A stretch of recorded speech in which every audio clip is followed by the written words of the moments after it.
ሰለላሁ ዐለይሂ ወሰለም ሚና ላይ የተሰበሰቡ ሰዎችን እስልምና ሊጠሯቸው ሄዱ። እያንዳንዱ የሚና ድንኳን እያንኳኩ ቁሉ ላኢላሃ ኢላላህ ቱፍሊሁ አሏቸው። ላኢላሃ ኢላላህ በሉ ትድናላችሁ አሉ። አንድም የሚያምን ሰው የለም። ግማሹ ይሰማል፣ ጆሮውን ያዞራል። ያን አሽረፈል ኸልቅ ምድር እንደሳቸው አይታ የማታቀውን ሰው ለማድመጥ ጆሮአቸውን ለመስጠት እምቢ አሉ። እኛ ሳናያቸው ታሪካቸውን እያወሳንላቸው ያሉትን ታላቅ ሰው በፊት ለፊቶቻቸው እየተራመዱ ለመስማት እምቢ አሉ። እጅግ በጣም አመማቸው ነብዩና መሐመድ ሰለላሁ ዐለይሂ ወሰለም። ፊታቸው ጠቁሮ ላባቸው እየተንጀፈጀፈ እሳቸው ሐጅ ብለው ያስቆሙበት ድንኳን ላይ ደረሱ። ልጃቸው ፋጢማ ጠበቀቻቸው። አባቴ ምን አደረጉ አለቻቸው።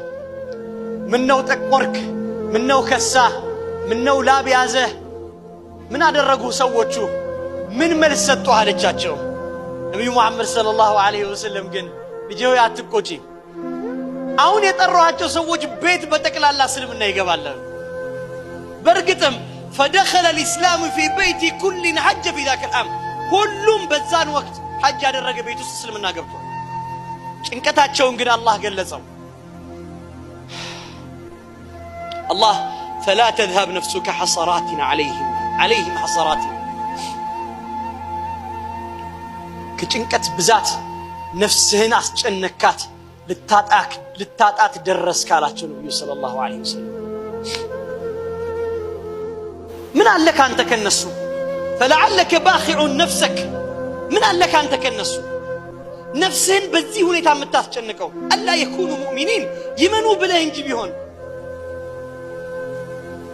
يا سبحان الله.